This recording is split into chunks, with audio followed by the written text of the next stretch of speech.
তোমার কোলে ঘুমোতে দিবে? রুহির ভীষণ মায়া হয় রোহনের কথায়। রোহন থেকে নিজেকে সরিয়ে উঠে বসে রুহি। রোহন রুহির কোলে মাথা রেখে শুয়ে পড়ল। হাসপাতালের ইমার্জেন্সি অপারেশন থিয়েটারের সামনে ছন্নছাড়া অবস্থায় পড়ে আছে রুহি। বাঁকাদের ওড়না ফ্লোরে গড়াগড়ি খাচ্ছে। পিঠের চুলগুলো এলোমেলো অবস্থায় পড়ে আছে। হাঁটু গেড়ে ফ্লোরের উপর বসে আছে রুহি। চোখজোড়া লাল টুকটুকে হয়ে আছে। জামার গলার কিছুটা অংশে রক্তে মাখামাখি হয়ে আছে ওর। চোখজোড়া ফুলে আছে। চোখের কোণবে অনবরত অশ্রু গড়িয়ে পড়ছে। রক্তাক্ত হাত দুটি চোখের সামনে আনলো রুহি। কিছুক্ষণ আগে ও মানুষটিকে চাপড়ে ধরেছিল পরম ভালোবাসায়। কিছুক্ষণ আগে রোহনের ঘুম ভাঙল মুখে পানির ছিটা পড়ায়। চোখ খুলে তাকায় রোয়েন। রুহির চুল মুছছে। মুখ কঠিন হয়ে ওঠে রোয়েনের। কি হচ্ছেটা কি? এইভাবে পানি ছিটানোর মানে কি? আমি আসলে বুঝতে পারিনি। ধমক দিয়ে বলে ওঠে রোয়েন। মাথা নিচু করে রুহি। রোয়েন কেমন যেন ঘুরে চলে যায়। ভিজা চুলে রুহিকে এতটা সুন্দর লাগতে পারে তার ভাবনাতে ছিল রোহনের। রুহির চুল বেশ লম্বা আর ঘন। চুলগুলো রুহির গলার সাথে লেপ্টে আছে। টুপটুপ করে পানি পড়ছে চুল থেকে। রোয়েন উঠে রুহির দিকে এগিয়ে আসে। রুহি রোয়েনকে এক নজর দেখে মাথা নিচু করে ফেলে। বুকের ভিতর ধরাস ধরাস করে হাতুড়ি দিয়ে পেটাচ্ছে কে যেন।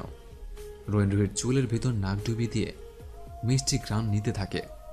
রুহির এক হাত চেপে ধরে রোয়েন। হাতটি ধীরে ধীরে রুহির হাত বেয়ে উপরে উঠতে থাকে। রুহির নিঃশ্বাস খুব দ্রুত ওঠানামা করছে। রোয়েনের হাতটি রুহির কাঁধ ছাড়িয়ে চুলের ভিতরে চলে গেল। রুহির ঘাড়ে রোয়েনের হাত বিচরণ করছে। রোয়েনের উষ্ণ ছোঁয়া রুহিকে মাতাল করে দিচ্ছে। হঠাৎ ফোন বেজে ওঠায় রোয়েন সরে আসে। ভ্রু কুঁচকে রুহির দিকে তাকিয়ে ফোনে কথা বলায় ব্যস্ত হয়ে পড়ে। রুহি আলমারি খুলে রোয়েনের জামা কাপড় বের করে খাটের উপর রেখে নাস্তা বানাতে নিচে চলে আসে।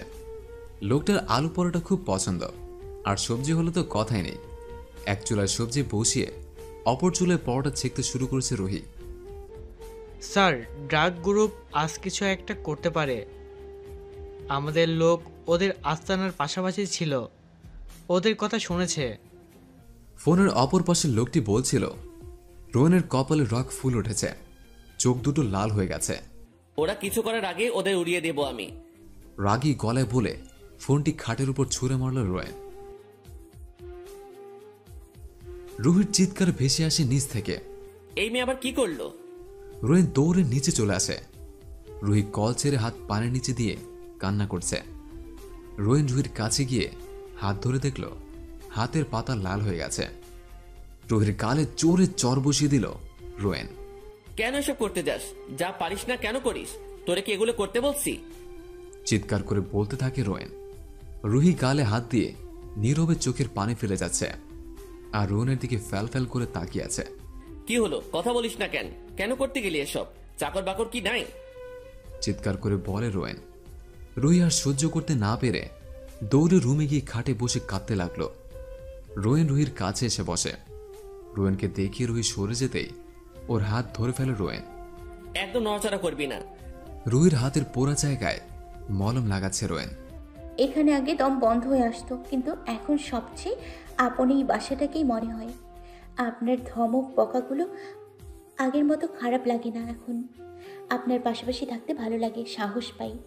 আপনার অনুপস্থিতি খুব বেশি কষ্ট দেয় আমাকে। যা বানিয়েছিলাম আমার নিজের জন্য নয়, আপনার জন্যই বানিয়েছিলাম। আপনার পছন্দের আলু পরোটা। হাত পুড়েছে আমার। আপনি কেন এমন করলেন? আপনি কি বোঝেন না আপনাকে রান্না করে খাওয়াতে ভালো লাগে আমার? কাঁদতে কাঁদতে বলছিল রুহি। রোয়েন রুহির দিকে এক নজর তাকিয়ে মলম লাগানোয় ব্যস্ত হয়ে পড়ে। তার মানে আমার মায়াবতীও ভালোবাসে আমাকে। ভাবতেই খুব আনন্দ হচ্ছে রোয়েনের। মলম লাগিয়ে রুহিকে একটানে কোলে তুলে নিল। রুহি হাত পা ছুঁড়ে নামার চেষ্টা করছে, কিন্তু রোয়েন নাছর বান্দা। নড়লে রুহির দিকে রাগে চোখে তাকালে রুহি চুপ হয়ে যায়। রুহিকে ডাইনিং টেবিলে বসালো রোয়েন। রুহির দিকে নাস্তার প্লেট এগিয়ে দিল। খাও। রুহি রোয়েনের দিকে অসহায়ভাবে তাকিয়ে আছে। রোয়েন প্লেট হাতে নিয়ে রুহিকে খাইয়ে দিল এবং নিজেও খেয়ে নিল। নাস্তা সেরে দুজনে উঠে রুমে চলে আসে। রোয়েন গোসল সেরে বেরিয়ে আসে। রোয়েনের খালি লোমজ বুকে যতবারই নজর পড়ে রুহির ভিতর তোলপাড় শুরু হয়ে যায়। হঠাৎ চোখ পড়ল রোহনের পেটের একপাশে সেলাইয়ের দাগ। রুহি এক নজর সেটিকে দেখে রোহনের দিকে অবাক চোখে তাকালো। রোহন রুহির দিকে তাকিয়ে শার্ট জড়িয়ে নেয় শরীরে। রুহি আস্তে করে বলল, ওইখানে কোনো অপারেশন হয়েছিল? সেটা তোমার না জানলেও চলবে। ভালো মতো শুনে রাখো, কখন ফিরবো জানি না। আমার ফিরার আগ পর্যন্ত রুম থেকে বের হবা না, আমি মরে গেলেও না। রাগী গলায় বলে নিচে নেমে যেতে লাগলো রোয়েন। রুহিও পিছু পিছু নেমে আসে। রোয়েন দরজা খুলতে যাবে, তখনই ওর কাঁধে কারোর হাতের ছোঁয়া পায়। পিছনে তাকিয়ে রুহিকে দেখতে পায় রোয়েন। কি হলো, নিচে নামলে কখন? ধমক দিয়ে বলে ওঠে রোয়েন। কিছু না বলে রোয়েনকে জড়িয়ে ওর বুকে মাথা রাখে রুহি। কেন যেন খুব ভয় হচ্ছে রুহির। মুখ ফুসকে বলে ওঠে, আজ না গেলে হয় না? রোয়েন রুহির মাথায় হাত বুলিয়ে সরিয়ে দেয় ওকে। সরো, যেতে হবে আমার। ধমক দিয়ে বলল রোয়েন। আরেকটা কথা, কেউ মরলেও নিচে নামবা না। বলেই বেড়ে যায় রোয়েন। রুহি কিছুক্ষণ দাঁড়িয়ে রোয়েনের যাওয়ার দিকে তাকিয়ে থাকে। রোয়েন যত দূর চলে যাচ্ছে রুহির চোখ ঝাপসা হয়ে আসছে। রোয়েনকে এখন আর দেখা যাচ্ছে না। রুহি মুখে হাত চেপে কাঁদতে কাঁদতে রুমে চলে আসে। বুকে বালিশ চেপে ফুপিয়ে ফুপিয়ে কাঁদতে থাকে রুহি। নিচে নেমে বারবার দরজার দিকে তাকায় রুহি। রোয়েনের নম্বরে কল দিতেই ঘরে ফোন বেজে উঠল। রুহি দৌড়ে ফোন খুঁজতে লাগলো। ডাইনিং টেবিলের উপর ফোন বাজছে। ম্যাম, আপনি উপরে যান, স্যার জানলে রাগ করবেন। কাজের লোকটি বলল, কিছু হবে না আমার। আস্তে করে বলল রুহি। রোহনের ফোনটি হাতে নিয়ে রুমে চলে এলো রুহি। কানের সামনে বারবার রোহনের বলা কথাটা পাচ্ছে, আমি মরে গেলে নামাবে না। রুহির ভিতর ভিতর খুব ভয় হচ্ছে। অদ্ভুত এক আতঙ্ক ওকে গ্রাস করেছে। জানালার বাইরে তাকিয়েছে রোয়েন। বাইরের পরিবেশটা ওর কষ্টগুলোকে মনে করিয়ে দিচ্ছে বারবার। ওর মায়াবতীকে কষ্ট দিয়ে ফেলেছেও মনের অজান্তেই। আজ যা করেছে সেটা কি না করলে হতো না? ভালোভাবে বুঝালে পারত, কিন্তু দীর্ঘশ্বাস বেরিয়ে আসে রোহনের বুক চিরে। চোখের কোণে জমে থাকা অশ্রুকণাগুলো না চাইতে গাল বেয়ে গড়িয়ে পড়ল। আরেকটা বার মায়াবতীকে দেখতে পেত, একটু ভালোবাসতে পারত আরেকটা বার। পকেট থেকে মোবাইল বের করে রুহির ছবিটি একবার দেখে নেয় রোয়েন। আর কি মায়াবতীর দেখা পাবেও? আজ যদি ওর কিছু হয়ে যায় তাহলে হয়তো মায়াবতী তার আগের জীবনে ফিরে যাবে। মায়াবতী কি ওকে মিস করবে? হয়তো করবে। রানা, ড্রাইভিং করতে থাকা লোকটি রোহনের দিকে তাকালো। জি স্যার, বলুন। রোহন বলতে লাগলো, আজ যদি আমি মারা যাই তাহলে রুহিকে আমার ব্যাংকে জমানো টাকাগুলো দিয়ে দিও। আমার ফার্ম হাউসে থাকার ব্যবস্থা করে দিও, ওর যেন কোনো সমস্যা না হয়। বলেই থামলো রোয়েন। রানা বেশ অবাক হয়। রোয়েন কখনো মৃত্যুকে ভয় পায়নি, তাহলে আজ এমন কেন কথা বলছে? জি স্যার, আমি করব। রোয়েন আবার জানালার বাইরে তাকায়। জায়গা মতো পৌঁছে যায় ওরা কিছুক্ষণের মাঝেই। ওদের লোক চারিদিকে ছড়িয়ে পড়েছে। ড্রাগ গ্রুপের লিডার রোহান আসলাম বেশ চতুর টাইপের মানুষ। তাকে জব্দ করা বেশ জটিল। রোয়েনরা 4টা কালো গাড়ি নিয়ে এসেছে। এখান থেকে বের করা মুশকিল রোয়েন কোন গাড়িতে আছে। ডার্ক গ্রুপের লোকেরা কিছুক্ষণ প্রচেষ্টা চালানোর পর তারা রোয়েনকে খুঁজতে ব্যর্থ হয়। পরে আর সেটা সুযোগে টাইগার গ্রুপ ডার্ক গ্রুপের উপর আক্রমণ চালায়। বেশ কিছু লোককে মারতে সক্ষম হয় তারা। রোয়েন তার দলবলকে ইশারা করল জলদি সরে যেতে, কারণ ডার্ক গ্রুপ পালিয়েছে। তাও বলা যায় না, ওরা যদি রোয়েনদের উপর উল্টা আক্রমণ করে বসে। রোয়েনের গাড়িতে 3 জন বসেছে ওকে সেফটি দেওয়ার জন্য। রুহির মধ্যে ভীষণ অস্থিরতা কাজ করছে। রোহনকে একটাবার না দেখা পর্যন্ত কোনোভাবেই শান্তি পাবে না। ও ড্রয়িং রুমের জানালা দিয়ে তাকিয়ে রোয়েনের আসার অপেক্ষা করছে। হঠাৎ রোয়েনের গাড়ি বন্ধ হয়ে গেল। স্যার, আপনি বসুন, আমি দেখছি। লোকগুলো বেরিয়ে পড়ল গাড়ি থেকে। কিছুক্ষণ পর একজন এসে বলে, পানি লাগবে গাড়িতে। যাও নিয়ে এসো। বলে গাড়ি থেকে বেরিয়ে আসে রোয়েন, সিগারেট ধরায়। রুহি হঠাৎ জানালা দিয়ে রোয়েনের গাড়ি দেখতে পায়। মুখে হাসি ফুটে ওঠে ওর। দৌড়ে গিয়ে দরজা খুলতেই রোয়েনকে দেখতে পায়।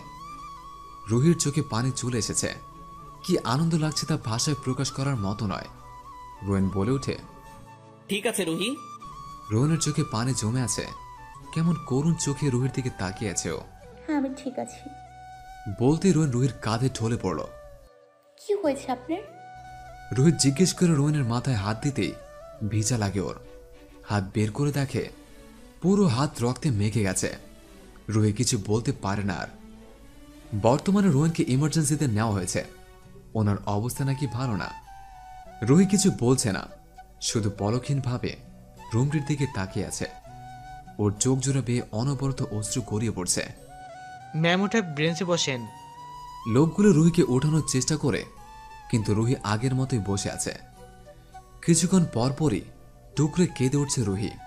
ডাক্তার আস্তে উঠে দাঁড়ালো। ওনার কি অবস্থা? ওনার অবস্থা আগের থেকে একটু ভালো। দেখা করা যাবে না? না ম্যাম, স্যার রেস্ট নিচ্ছেন, কাল দেখা করতে হবে। আমি থাকতে পারবো না ওনার সাথে। না, কাল আসলেই পাবেন। আমি ওনাকে ডিস্টার্ব করবো না, শুধু ওনার পাশে বসে থাকবো। প্লিজ দিন না।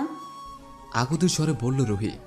ডাক্তার কিছুক্ষণ চিন্তা করে বলল, ওকে, ওনার কাছেই থাকেন। হালকা হাসে রুহি। ধন্যবাদ। ডাক্তার চলে যেতেই রোহনের রুমে ঢুকে রুহি। ওর বুকে মাথায় ব্যান্ডেজ করা। রুহি মুখে হাত চেপে ধরে। চোখের কোনা বেয়ে 2 ফোঁটা অশ্রু গড়িয়ে পড়ে। রুহি রোহনের পাশে টুলটায় বসে রোহনের হাতের উপর হাত রাখে। সকালে রোহনের জ্ঞান ফিরে আসে। পাশে তাকাতেই মায়াবতীকে দেখতে পায় রোয়েন। রুহি চেয়ারে হেলান দিয়ে ঘুমিয়ে আছে, আর এক হাত দিয়ে রোহনের হাত ধরে আছে। রুহি, রুহি। ফিসফিসিয়ে ডাকছে রোয়েন, কিন্তু রুহির ঘুম ভাঙছে না। রোয়েন রুহির ধরে থাকা হাতে জোরে চাপ দিতেই ধর ফুরিয়ে উঠে বসল রুহি। আপনি উঠেছেন? রোহনের দিকে তাকিয়ে জিজ্ঞেস করলো। হুম। রুহির দিকে এক নজর তাকিয়ে জবাব দিল। হঠাৎ ডাক্তার আর নার্স রুমে এসে রোয়েনের কাছে দাঁড়ালেন। রোয়েনের মেডিসিন চেক করেছেন ওনারা। হঠাৎ ডাক্তার রুহির দিকে তাকিয়ে বলে ওঠে, মিসেস আহমেদ, নাস্তা কিছুক্ষণ পর পাঠানো হবে, ওনাকে খাইয়ে দিবেন। রোয়েন ডাক্তারের মুখের দিকে তাকিয়ে রুহির দিকে তাকালো অবাক চোখে। জি ডক্টর। মুচকে এসে বলল রুহি। এখন আমাদের অনেক বেশি সাবধানে থাকতে হবে রুহি। রুহি মাথা নিচু করলো। সে তো রোহনকে আর হারাতে চায় না। কি হলো শুনুনি কি বলছি? রোয়েন রাগী গলায় বলে উঠল। শুনেছি, আপনি যা বলবেন তাই করব। মাথা নিচু করে বলল রুহি। হুম। রোহন একটা নম্বরে কল দিল। ওপাশ থেকে কিছু বলার পর ও বলল, অস্ট্রিয়া 2টা টিকিট করার ব্যবস্থা করো আর্জেন্ট। এখন এখানে থাকা ঝুঁকিপূর্ণ। ফোন কেটে দিল রোয়েন। রোয়েনের নাস্তা দিয়ে চলে গেল ওয়ার্ড বয়। রুহি প্লেটের উপরের প্লাস্টিক খুলে ডাস্টবিনে ফেলে রোয়েনের পাশে এসে বসল। চামচে করে একটু খাবার তুলে রোয়েনের দিকে ধরল রুহি। নিন। রোয়েন খাবারটুকু খেয়ে নিল। রোয়েন ফোন বের করে ওর লোকেদের কল করে। হ্যালো, হাসপাতালে তোমার ম্যাডামের জন্য ভাত সবজি ডাল আর মুরগি আর কয়েকটি জামা নিয়ে এসো, ভালো হয় যেন। জি স্যার। লোকটি জবাব দিল। রোয়েন ফোন কেটে পাশের টেবিলের উপর রাখল। একটা কথা বলতে পারি? রুহি মাথা নিচু করে জিজ্ঞেস করল, কি? রোয়েন ভ্রু কুচকে রুহির দিকে তাকায়। অস্ট্রেলিয়া কি আপনি একা যাবেন? কেন, কি হয়েছে? রোহিন মুচকি এসে জিজ্ঞেস করল। না না, না মানে এমনি বলছিলাম। মাথা নিচু করে বলল রুহি। তোমাকেও নিয়ে যাব। রোয়েন রাগী গলায় জবাব দিল। আর শোনো, ঠিক করে কথা বলো আমার সাথে, অমন তোতলাও কেন? ধমক দিয়ে বলল রোয়েন। রুহি কিছু বলতে পারল না, কারণ বড্ড ভয় লাগে ওর রোয়েনের সাথে কথা বলতে। কখন রেগে যায় কিছু বুঝে যায় না। কিছুক্ষণ পর দুজন লোক এসে খাবার আর জামা দিয়ে যায়। রুহি গোসল ছেড়ে খেয়ে নেয়। ভীষণ খিদে পেয়েছিল ওর। খাবার সেরে রোয়েনের কাছে এসে দাঁড়ালো। খাটটা বেশ ছোট, তবুও রোয়েন একটু সরে গিয়ে রুহির দিকে তাকিয়ে বলল, শুয়ে পড়ো। আপনার সমস্যা হতে পারে। নিচে তাকিয়ে বলল রুহি। সেটা তোমার বুঝতে হবে না, যা বলছি করো। ধমক দিয়ে উঠল রোয়েন। রুহি কিছু না বলে রোয়েনের গা ঘেঁষে শুয়ে পড়ল। রোয়েন ওর মায়াবতীকে জড়িয়ে ধরে শুয়ে পড়ল। দীর্ঘ 15 দিন থাকার পর রিলিজ দেওয়া হলো রোয়েনকে। রুহিকে নিয়ে ঘরে ফিরে এলো রোয়েন। রোয়েন ফ্রেশ হয়ে খাটে শুয়ে আছে। রুহি স্যুপ বানিয়ে নিয়ে এলো রোয়েনের জন্য। স্যুপের বাটি রোয়েনকে দিয়ে রুহি আস্তে করে বলল, মামার সাথে অনেকদিন কথা হয় না। বলতে না করেছে কে? 1 চামচ মুখে দিয়ে বলল রোয়েন। না মানে নাম্বার নেই তো। বলেই মাথা নামিয়ে নিল রুহি। রোয়েন ফোন বের করে আফজাল সাহেবের নম্বর বের করে দিল। ধরো, কথা বলো। রুহির হাতে ফোন দিল রোয়েন। রুহি মুচকি হেসে কানের সামনে ফোন ধরল। রিং হচ্ছে। রুহি, পাশের রুমে গিয়ে কথা বলো। রোহন এক নজর রুহির দিকে তাকিয়ে বলল। রুহি মুচকি হেসে পাশের রুমে চলে এলো। হ্যালো। মামি ভালো আছেন? ও তুই ফোন দিলি কেন? মামার সাথে কথা ছিল। তোর মামা নাই। ও রাখছি। থামিয়ে দিল আনিলা বেগম। বিয়ে করেছিস? কিছুক্ষণ চুপ থেকে রুহি জবাব দিল। না। না মানে কি? বেশরমের মতো ওই পোলার লগে থাকোস? ছি, নাক্কাইটা ফেলছুস। মামি যা ভাবছেন এমন কিছু হয়নি। শান্ত গলায় বলল রুহি। বেশ্যা তুইও তোর মার মতো। রোহনের ফোন বেজে ওঠে। কল রিসিভ করতেই অপর পাশের লোকটি বলে ওঠে। স্যার, রোহান আসলাম রানাকে মারা ফেলছে। কি? কখন? ওর রুমে এসে দেখি পয়রা রইছে। রোহন ফোনটিকে ছুঁড়ে মারল। রাগে ফোঁসফোঁস করছে ও, চোখ লাল বর্ণ ধারণ করছে ওর। মামি যা বলার আমাকে বলুন, মাকে কিছু বলবেন না। চিৎকার করে বলল রুহি। তোর তো সাহস কম হয়নি, আমার সাথে চিৎকার করছিস? চিৎকার করে বলল আনিলা বেগম। ব্যাডার লগে থাকতে পারবি আর আমি কইলেই দোষ? রাগের চোটে ফোন কেটে দেয় রুহি। ঠিকই তো বলেছিল মামি, রোহন ওকে এখনো বিয়ে করেনি। বলেছিল 18 বছর হলে বিয়ে করবে, কিন্তু এখনো বিয়ে করেনি কেন? কি চায় সে? রোহনের কাছে এসে দাঁড়ালো রুহি।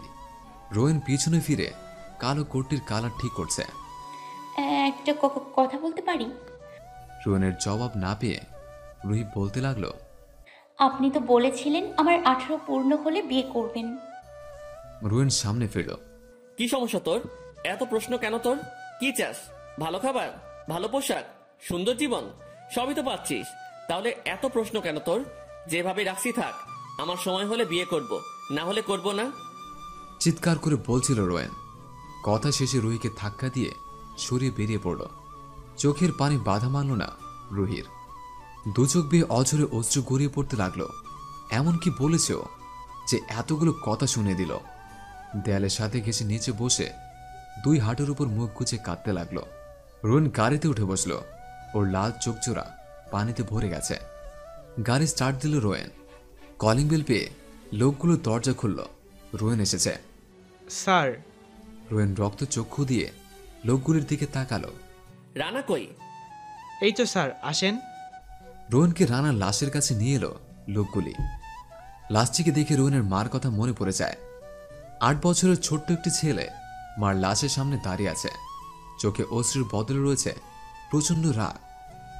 মাকে যারা মেরেছে তাদের সবাইকে দেখে নিয়েছিল যখন লোকগুলোর মাকে রেপ করে মেরে ফেলেছিল। 5 বছরের ছোট্ট বোন রুহানিকেও ওরা ছাড়েনি, ধর্ষণ করে মেরে ফেলেছিল। 22 বছর ধরে প্রতিশোধের আগুন জ্বলছে রোহনের ভিতর। রানার লাশের সামনে রোহন বসে পড়ল। চোখ জোড়া জলে ভরে উঠেছে। ভাইয়া ভাইয়া ডাকটি ওর কানের সামনে বাজছে। রোহন উঠে দাঁড়ালো। জানাজার ব্যবস্থা কর তোরা। জি স্যার। লোকগুলো বলে উঠল। রোহন বেরিয়ে পড়ল ঘরের উদ্দেশ্যে। রুমে আসতে রুহির দিকে চোখ পড়ল রোহনের। হাঁটুতে মুখ গুজে কাঁদছে ওর মায়াবতী। রুহি, রুহি। রোহনের ডাক শুনে মাথা তুলল রুহি। চোখ জোড়া লাল হয়ে আছে ওর। ইস্ত্রি করতে পারো? হ্যাসূচকভাবে মাথা নাড়ল রুহি।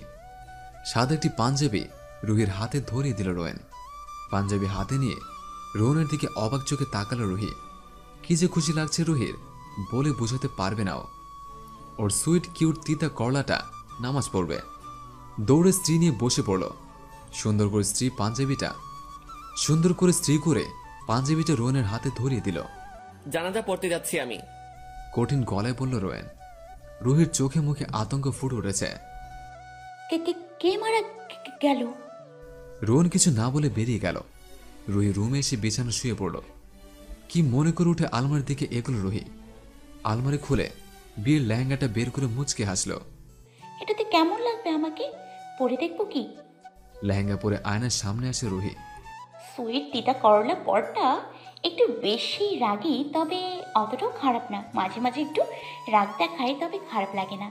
বাবু হওয়ার পর নিশ্চয়ই ভালো হয়ে যাবে। বিড়বিড় করে বলছিল রুহি। তিতা করলাটাকে? রাগী গলায় বলে ওঠে রোহন। রোহনের কণ্ঠে রুহি আতঙ্কে উঠে পিছনে ফিরে। আপনি? রোহন রক্তচক্ষু দিয়ে রুহির দিকে তাকালো। এটা পড়লে কেন কখন? চিৎকার করে জিজ্ঞেস করলো রোহন।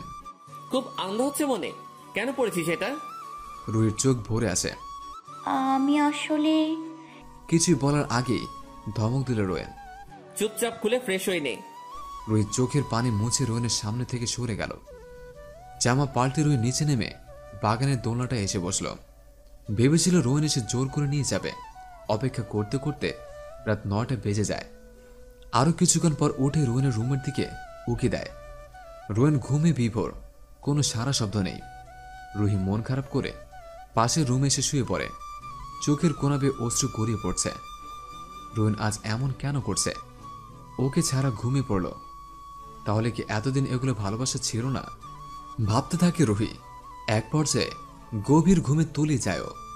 সকালে ঘুম ঘুম চোখে পাশে হাতায় রোয়েন। বিছানা খালি দেখে চোখ খুলে পাশে তাকায় ও। রুহি কই গেলে?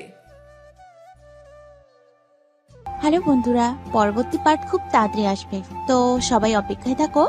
আর চ্যানেলটি যারা এখনো সাবস্ক্রাইব করোনি তারা পরবর্তী পার্ট দেখার জন্য চ্যানেলটি সাবস্ক্রাইব করে রেখো। ধন্যবাদ সবাইকে, আমাদের সাথেই থেকো।